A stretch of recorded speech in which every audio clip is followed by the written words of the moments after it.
Não há mais espaço para roubalheira e corrupção no Brasil. Eu acho que a gente tem uma sociedade que já está mais consciente e que demanda mudanças.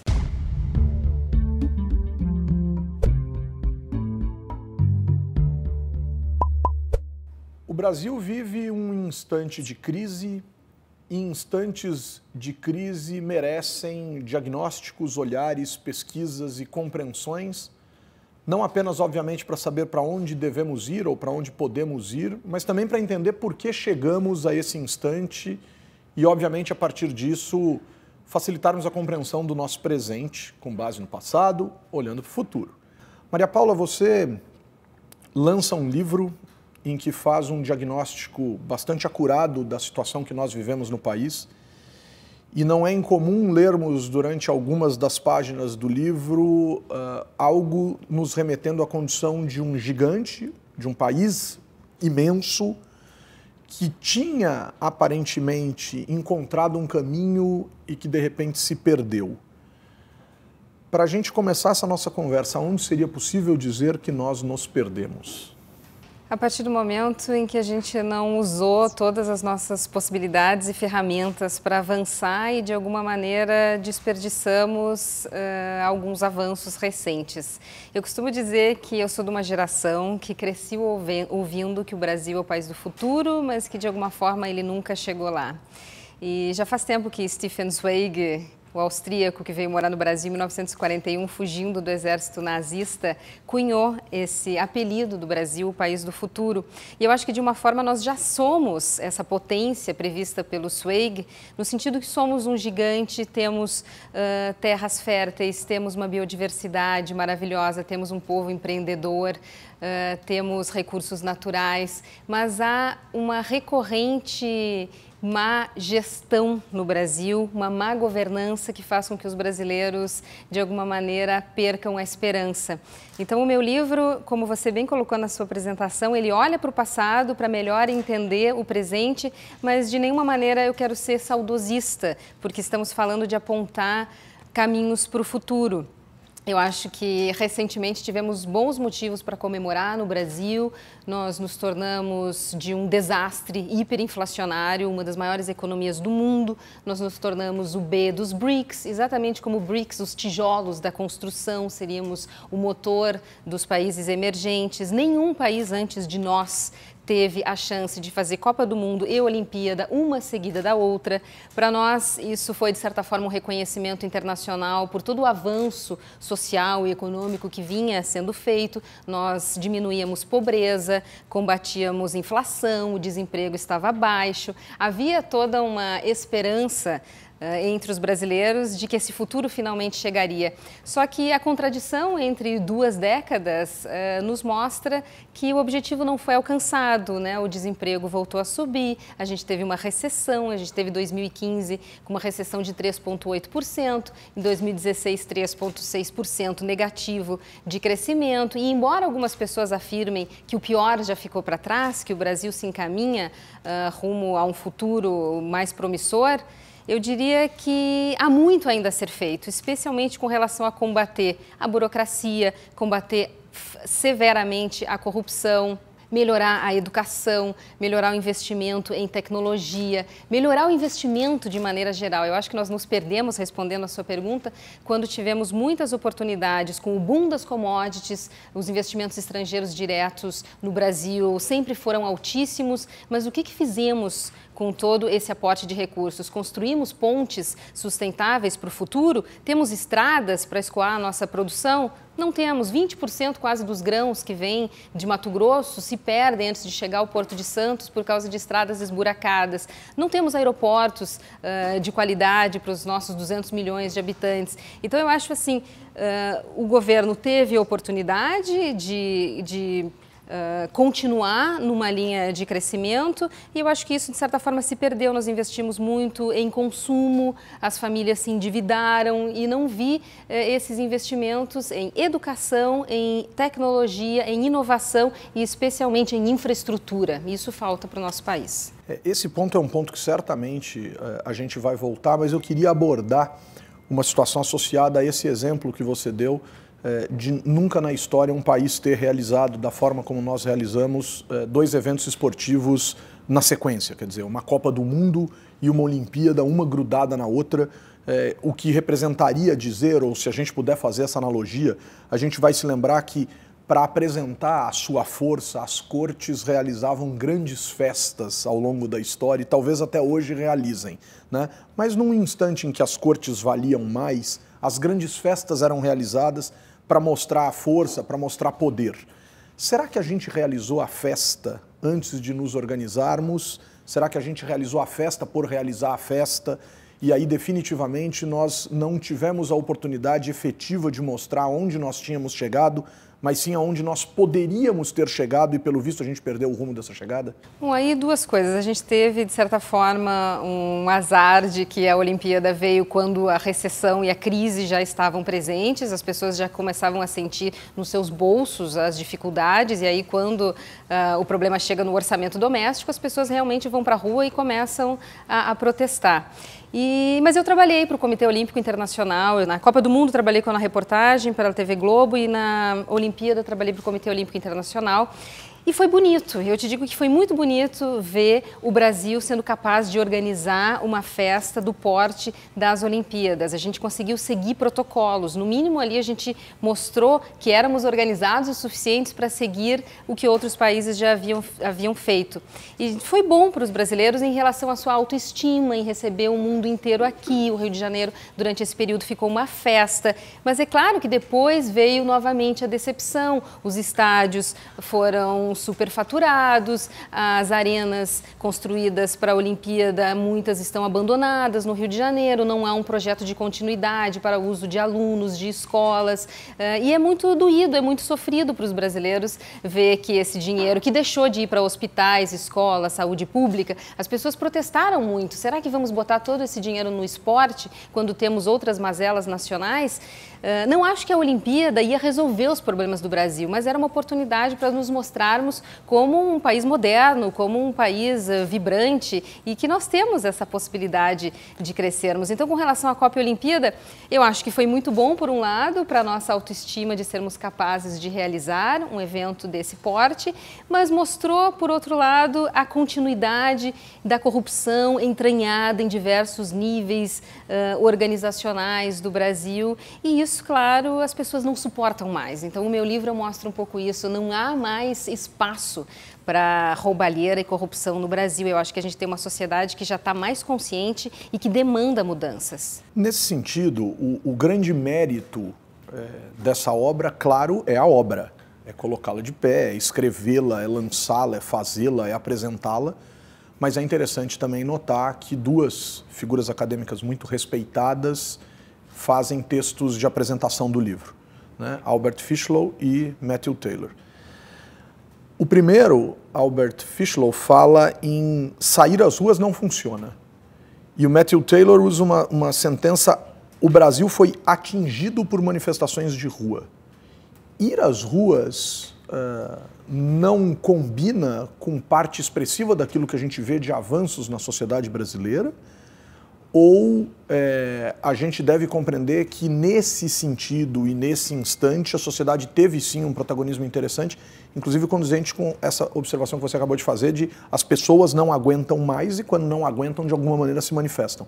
Qual o papel da sociedade de massa nessa construção desses argumentos que você apresenta para a gente no livro? Crucial, o papel da sociedade é crucial. Você apresentou aí 2 acadêmicos, aos quais eu tive acesso, o Dr. Albert Fischlow, um dos maiores brasilianistas hoje. Ele é um americano que conhece o Brasil melhor do que muitos brasileiros, e ele diz que os brasileiros merecem uma governança melhor do que nós temos hoje. Então, ele é uma pessoa extremamente positiva, e eu me tornei uma ouvinte do Dr. Fischlow. Eu gravei muitas horas de entrevistas com ele, que são um pouco a base do capítulo de economia desse livro, tendo em vista que ele é um economista, ele é professor emérito de Colômbia, e ele aponta basicamente que os investimentos deveriam ser priorizados no Brasil, que a gente precisa de um orçamento equilibrado e que a gente precisa se integrar em cadeias de comércio internacional. Essas 3 pequenas coisas fariam com que o Brasil avançasse muito. O que o Dr. Fischlow diz com relação à mobilização social é que ela é extremamente importante, sim, e pela primeira vez as pessoas começaram a demandar mudanças, mas que só isso não adianta. O que ele diz é que manifestações não passam legislação no Congresso Nacional. Então não adianta as pessoas gritarem na rua, mas não estarem, de alguma maneira, agindo para que as coisas avancem no Congresso, para que haja mudanças de leis. Então, nesse sentido, ele diz que as manifestações acabam se tornando muito caras, no sentido de que as pessoas precisam ir para a rua, não vão para os seus trabalhos, elas fazem um esforço muito grande e o resultado desse esforço pode não ser prático. Então, o que ele alerta é: não podemos separar as manifestações da política. Acontece muito no Brasil das pessoas estarem enojadas da política. As pessoas não aguentam mais tanta corrupção. E aí eu trago 2 acadêmicos da Universidade Federal de Minas Gerais, que falam justamente sobre isso, o Leonardo Avritzer e o Fernando Filgueiras. Eles dizem que o protesto, ou melhor, o escândalo permanente não foi capaz de diminuir a corrupção no Brasil. Pelo contrário, ela diminui a credibilidade nas instituições brasileiras. Então, a gente tem que estar atento também ao que vem depois dessa manifestação e desse caos e dessa revolta toda. É preciso que a sociedade se una, que a sociedade tenha planejamento conjunto, que a sociedade pense a longo prazo. Isso eu não estou vendo hoje no Brasil. Eu acho que os grandes pensadores do Brasil acabaram ficando inaudíveis na corrupção comezinha. Hoje em dia você vê os telejornais, eles são do início ao fim só falando de corrupção. Eu acho que está no momento em que a gente tem que propor saídas, propor soluções e trazer a sociedade para essa discussão. Só para usar o Matthew Taylor, que você também citou, o Matthew Taylor, ele acompanha o Brasil também há bastante tempo. Perfeito, ele morou em São Paulo, foi professor da USP. E ele diz que o Brasil é como um mito de Ícaro, que cresceu, que alçou voo, né? A gente crescia 7,5% em 2010, todo mundo acreditou no Brasil e aí caímos por terra, exatamente como o mito de Ícaro. Por quê? Por justamente falta desse projeto conjunto, por falta de realmente pensar o Brasil. Que Brasil nós queremos? Que tamanho de Estado nós queremos? Qual é o papel da sociedade nessa mudança? O meu ponto de vista é que o papel da sociedade é crucial na medida em que ela elege os políticos no Brasil. Então, se temos um Congresso que hoje não nos agrada, ele é reflexo do que nós escolhemos para nós mesmos. Os políticos são um pouco o espelho da sociedade. Se há algo de podre em Brasília, é porque algo não vai bem na sociedade brasileira como um todo. Então, por outro lado, você cobrar uma consciência política de alguém que troca o seu voto por um boné, por uma camiseta, é muito difícil. Então, voltando à questão da educação, falta que as pessoas considerem o voto como realmente uma ferramenta de transformação. A gente tem uma democracia consolidada, a gente tem um presidencialismo de coalizão. Eu não sinto nenhum risco à democracia no Brasil. Muitas pessoas falam em volta de ditadura. Eu vejo as instituições muito consolidadas no Brasil e é isso que poderá nos levar para frente, eu acho. Existe uma integração maior entre os órgãos de investigação e controle e, principalmente, existe espaço para a sociedade civil participar. Existem muitos portais de conferência, de gastos. Hoje em dia você pode saber quanto ganha um funcionário público, quanto tempo ele trabalhou, você pode saber para onde está sendo usado o dinheiro que é pago pelos impostos. Só que essa fiscalização não pode ficar na mão das burocracias, não pode ser os próprios burocratas auditando e fiscalizando a si mesmos. E aí que eu acho que tem que ter conselhos comunitários. Hoje em dia eu vejo muitos grupos de políticos, lideranças jovens, então há um movimento que eu vejo com bons olhos e acho que vai ser positivo a longo prazo. Deixa eu explorar um pouco mais essa dupla de acadêmicos que você coloca apresentando a obra que você lança, escreve, enfim, e que traz essa contribuição tão relevante. É um economista e um homem do universo da ciência política. Essa junção, essa união, por vezes, se faz rara em análises sobre o Brasil. Os economistas e os analistas políticos parece que, por vezes, batem cabeça ou não falam a mesma língua ou ignoram a área do outro. Uma das grandes contribuições dessa obra talvez seja justamente conseguir aproximar de forma mais clara o universo da economia com o universo da política, mostrando uma inter-relação bastante necessária de ser conhecida entre estas duas ciências e entre esses dois campos de realidades que não são distintas, são complementares e existem e coexistem dentro da nossa sociedade. Como é que a gente pode compreender a importância da política para a economia e da economia para a política a partir desse livro? Eu acho que o meu objetivo foi justamente colocar em perspectiva as notícias que lemos todos os dias nos jornais de forma separada. Lemos o caderno de economia, lemos o caderno de política e lemos a notícia de que falta material básico nos hospitais. O que eu tento costurar é que o dinheiro é o mesmo, então o dinheiro que é desviado na corrupção é o mesmo dinheiro que falta para pagar os hospitais, para pagar os policiais, para melhorar a vida dos professores. Então o livro ele tenta fazer um apelo para que a sociedade se sinta no centro da República, que afinal de contas é para isso que ela existe. Então, eu tento juntar assuntos que necessariamente não andam juntos, mas que são primordiais para o avanço do Brasil. Então, se as pessoas perceberem que o dinheiro dos impostos que elas pagam é o dinheiro que vai sustentar também o fundo partidário, é o dinheiro que vai ser investido na melhoria das estradas, dos portos, ou não vai, ou vai desviar nos dutos da corrupção, eu acho que as pessoas vão ficar mais atentas. Então, o Brasil é um dos países que tem uma das taxas de impostos mais altas do mundo, um dos piores serviços públicos, e isso já faz muito tempo. Esse livro aqui, eu digo que é As Angústias de uma Brasileira. É fruto da minha indignação como cidadã brasileira, de alguém que chega aos 40 anos sem ver uma perspectiva de melhora e, ao mesmo tempo, alguém que acredita e ama muito o seu país. Eu acho que qualquer pessoa poderia ter escrito esse livro.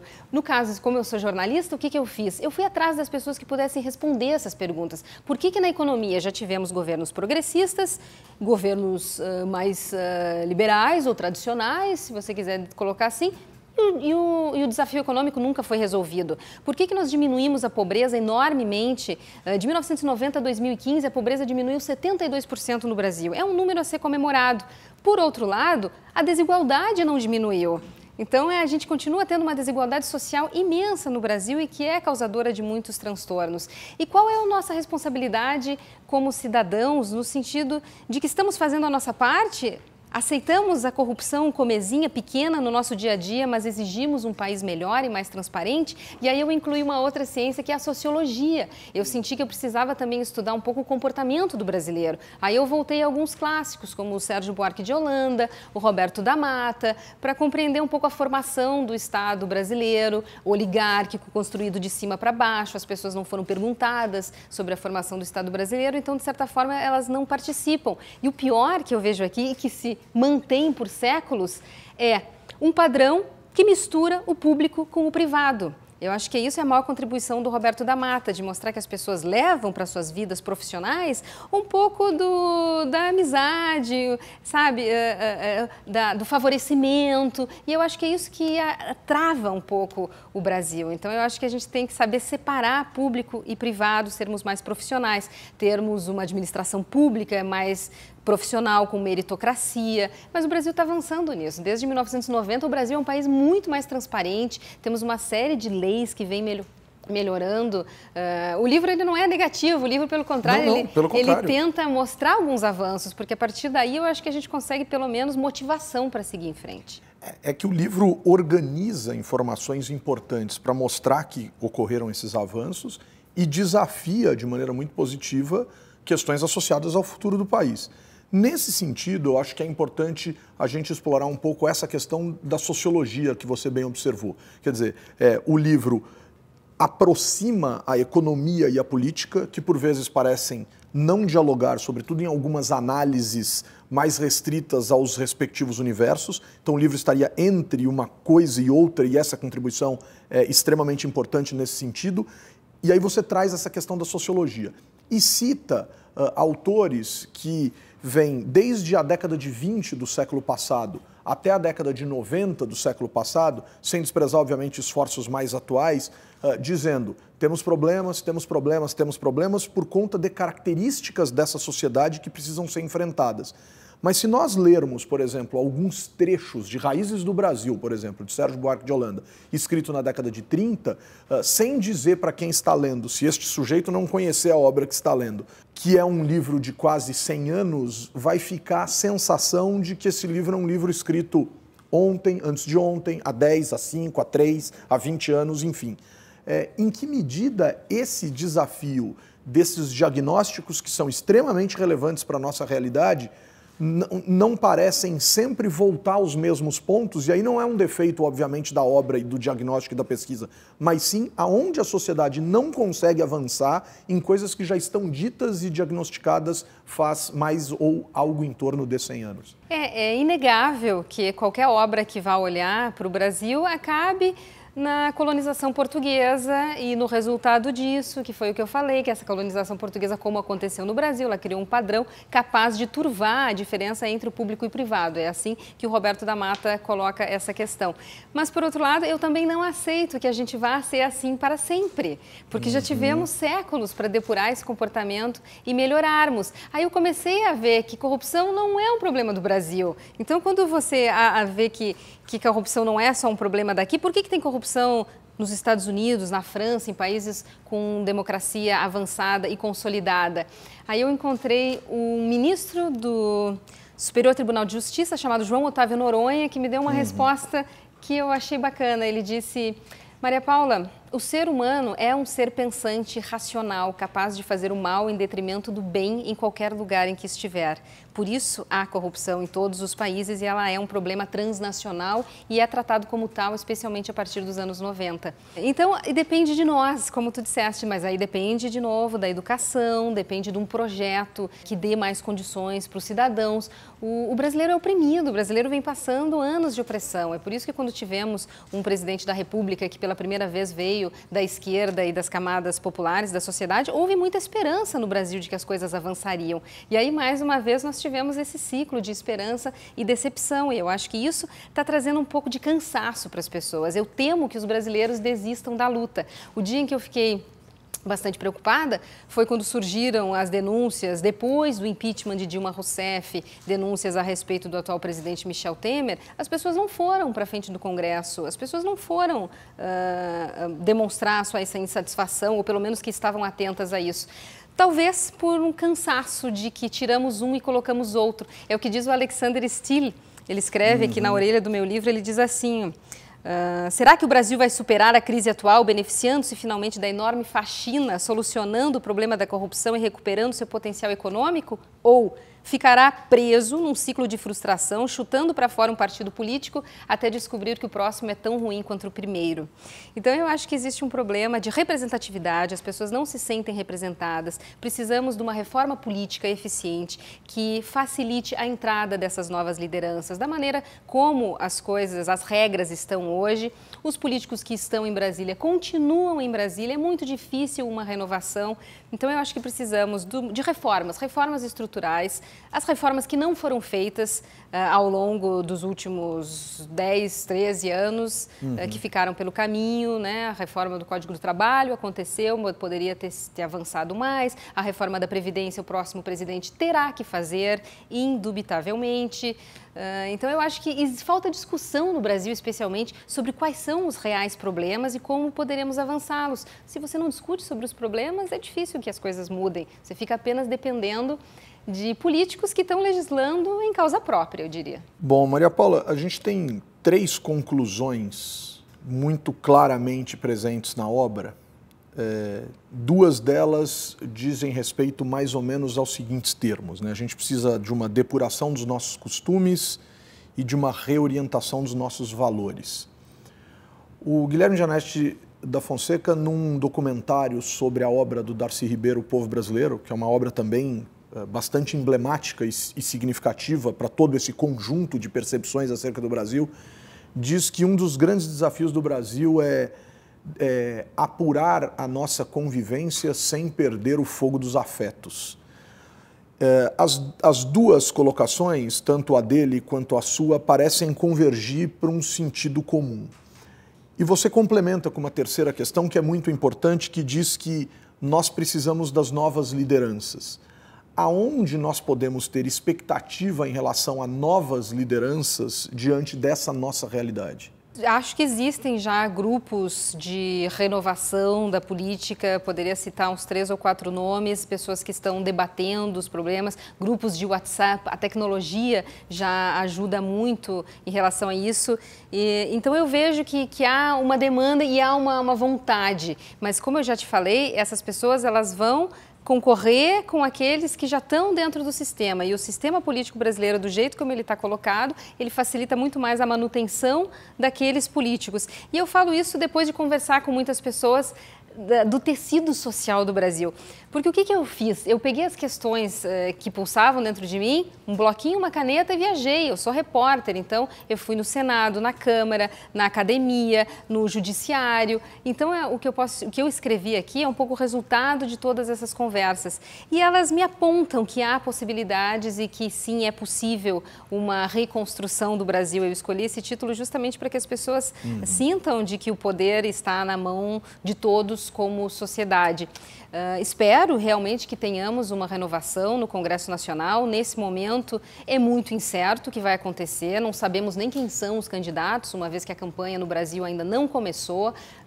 Temos uma campanha bastante curta. Eu falo um pouco também sobre campanha na televisão, sobre debates políticos, sobre a dificuldade do jornalismo durante as campanhas eleitorais. Acho que temos uma cobertura muito de agenda do candidato, que discute muito pouco os reais problemas do Brasil, isso em razão da legislação eleitoral, que é muito rígida no Brasil, especialmente para televisão e rádio. Então, acho que os veículos de comunicação, que são os cães de guarda da sociedade durante o ano inteiro, durante a campanha eleitoral, que deveriam estar mais ativos do que nunca, se retraem um pouco com medo de não cumprir a legislação eleitoral. A gente tem uma campanha muito focada no tempo de exposição do candidato, que tem que ser igual. Partidos que tenham representação no Congresso Nacional, seus candidatos têm que ser mostrados com o mesmo tempo na televisão.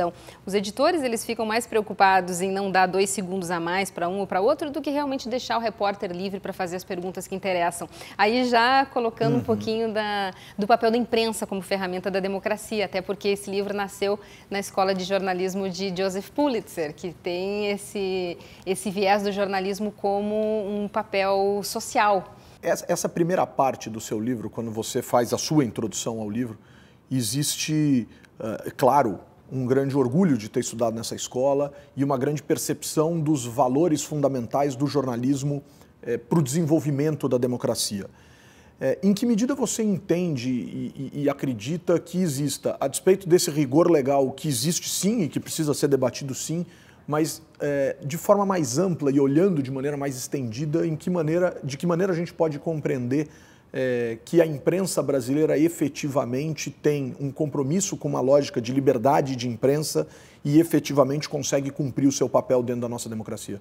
Bom, eu diria que o jornalismo é uma das principais forças trazendo a corrupção à luz no Brasil, não tenha dúvida disso. Todas as pessoas que eu entrevistei, inclusive, disseram que a televisão mostra e a partir daí continua, então, a apuração. Muitas vezes a apuração vem em razão de uma denúncia, ou como no caso da Lava Jato, não, ela vem da integração entre os órgãos de controle, né? Afinal de contas, a gente descobriu esse imenso esquema de corrupção que une a burocracia estatal, alguns políticos e parte do empresariado em razão de movimentações financeiras irregulares. Então, a gente tem um controle judicial e de investigação no Brasil muito mais forte, a gente tem uma imprensa livre e atuante, e eu gosto muito de um livro que chama Why Nations Fail? Por que as nações falham, né? Por que algumas conseguem avançar e outras não?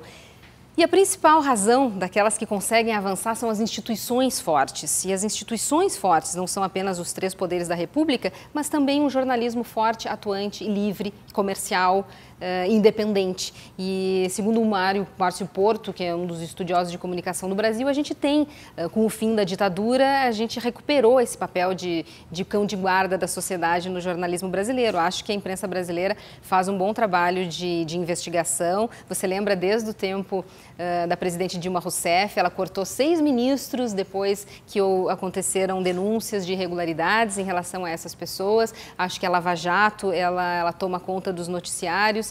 E aí, com relação à imprensa, enfim, é super importante, porém, apenas a exibição do escândalo permanente não traz a diminuição da corrupção. E isso quem diz é o Leonardo Avritzer e o Fernando Filgueiras. Quer dizer, não basta, de novo, apenas colocarmos no ar os problemas sem discutirmos e sem uma participação da sociedade. Aí, voltando na tua primeira pergunta, o controle não pode ser apenas da burocracia estatal, tem que ter um acompanhamento da sociedade civil. Então, o Brasil não vai avançar se a sociedade não estiver junto nesse processo de reconstrução. Eu vou tomar essa obra que você citou ligada à lógica da teoria institucional, de Douglass North, para observar uma questão relevante acerca das nossas instituições, nesse caso, as instituições formais, mas também toda a lógica das instituições informais, que seriam os nossos valores, os nossos aspectos culturais, que você aborda muito bem no livro e desafia muito a gente a tentar entender e a transformar esses valores. Em que medida nós precisamos, como forma de conclusão dessa obra, alterar os nossos valores? Quer dizer, eu citei a questão do Eduardo Gianetti falando a respeito disso, colocamos que você fala em depuração de costumes, em reorientação de valores, mas nós acabamos derivando mais para a questão da formação das novas lideranças. Aonde está alocado o desafio efetivo dessa depuração e dessa reorientação? Quer dizer, o que é necessário para que isso aconteça depois de tantos séculos da gente dizendo que esses valores não são valores razoáveis para nós? O desafio é desenrolar esse novelo de corrupção que existe no Brasil e que é sistêmica, endêmica. É sistêmica porque ela está de cima a baixo. Existe um professor na UNB, Universidade de Brasília, o Ricardo Caldas. Ele me diz no livro: Maria Paula, a corrupção é um lápis. Não é pelo valor, é você achar que pode pegar alguma coisa que não é sua e levar para casa. Está faltando papel na minha casa? Eu pego aqui da repartição e levo embora. São esses valores, coisas pequenas, que as pessoas têm que se dar conta que não pode mais. Aí eu apresento uma série de pesquisas aqui. Ok, reclamo de corrupção no Brasil, mas estaciono em local proibido, compro o meu diploma, pago guarda de trânsito, quer dizer, faço uma série de pequenas corrupções diárias e não percebo que isso acaba mudando as nossas chances de progresso. Então eu acho que quando depende de cada um, depende no dia a dia, no pequenininho, mas também do empresário grande que sonega impostos, que faz uma série de manobras para não cumprir, enfim, a legislação, e especialmente nesse ciclo de Lava Jato, e que vai continuar, porque agora a gente tem prisão de vários outros doleiros, e parece que isso vai se desdobrar em muitas coisas ainda. Começamos na Petrobras, fomos para a Eletrobras, de repente agora todas as estatais começam a abrir uma caixa preta de corrupção e as pessoas estão muito assustadas com relação a isso. Mas eu acho que tem que ir até o fim esse processo de depuração. Ele vai levar algum tempo, ele traz instabilidade, ele cria dificuldades na economia momentaneamente, mas a longo prazo ele pode nos levar a um outro estágio de evolução. E eu sinto que no Brasil alguma coisa está mudando. Nunca na minha época um ex-presidente da República foi julgado, condenado e preso com direito a recurso, um dos maiores empresários do Brasil, mais de 1 ano de cadeia, todos os políticos que estavam envolvidos na questão da corrupção, agora eles se apegam ao foro privilegiado, que já não tem mais. Então eu vejo uma série de avanços no Brasil. Legislação, por exemplo, temos lei de transparência, lei de acesso à informação, lei da ficha limpa, que, aliás, é resultado do quê? De mobilização popular, uma série de assinaturas, ainda que os políticos tenham tentado burlar, isso foi para frente, né? Então eu acho que sem uma pressão da sociedade não haveria mudança de legislação. E as mudanças na legislação estão acontecendo. A lei anticorrupção, ela fecha um ciclo digamos, de fiscalização no Brasil. Agora as empresas também podem ser responsabilizadas, não apenas as pessoas físicas. Então eu vejo uma série de avanços no Brasil, especialmente a partir dos anos 2000, que vai nos encaminhar para uma situação mais confortável. Você cita a questão da corrupção como algo sistêmico e endêmico. E cita várias leis que estariam nos levando para algo mais próximo de um universo mais razoável do ponto de vista da nossa Constituição, da nossa construção enquanto sociedade. Se é endêmico e sistêmico, enfim, envolve também a justiça e os seus agentes. Quer dizer, e por vezes a gente então teria também que começar a desmontar ou desmistificar um pouco esse mito de que a justiça é a saída e a alternativa, quando obviamente ela também é parte do problema. E o contrário disso é pensar, por pior que possam ser os políticos e por mais demonizados que os políticos sejam, se estas legislações são boas e foram aprovadas, elas só podem ter sido aprovadas por políticos. A gente precisa aprender a olhar um pouco mais no meio do caminho ao invés de endeusar e demonizar algumas das instituições e seus membros? E a gente precisa parar de achar que alguém vai resolver os nossos problemas, seja a justiça, seja o governador, seja o prefeito, seja o diretor da minha escola. Eu acho que está na hora dos brasileiros fazerem alguma coisa pelo Brasil, está na hora da sociedade realmente querer ajudar. Esse livro que eu estou escrevendo é basicamente uma humilde contribuição para esse debate que é necessário, que é urgente. A gente tem um voto obrigatório no Brasil e a gente tem pouco debate, a gente tem pouca conversa. Eu tenho ido em muitas universidades falar sobre o livro e os alunos agradecem pela oportunidade de estarem debatendo temas que são cruciais para eles, mas que não estão nos currículos das suas universidades. Quer dizer, as pessoas estão querendo debater mais política. E se o resultado da crise for uma politização melhor do brasileiro, vai ter valido a pena, porque eu acho que a gente vai ter um resultado mais promissor. Então, nesse sentido, penso que a sociedade tem que acordar para o papel dela. Os políticos, eles refletem um pouco, como eu te falei já, a sociedade, mas eles são importantes sim, porque são eles que botam para frente as mudanças, são eles que são capazes de transformar a legislação brasileira. A gente tem uma legislação boa, a gente tem muitas leis boas no Brasil. Nosso problema não é lei, o nosso problema é cumprir a lei. Eu acho que o Albert Fischler, a maior contribuição dele é dizer isso. Maria Paula, pela primeira vez, vocês estão efetivamente cumprindo a lei até o final. As condenações estão acontecendo com prazo razoável. Antes demorava 20 anos para você conseguir julgar um político. No final, quando chegava ao resultado, o crime prescrevia.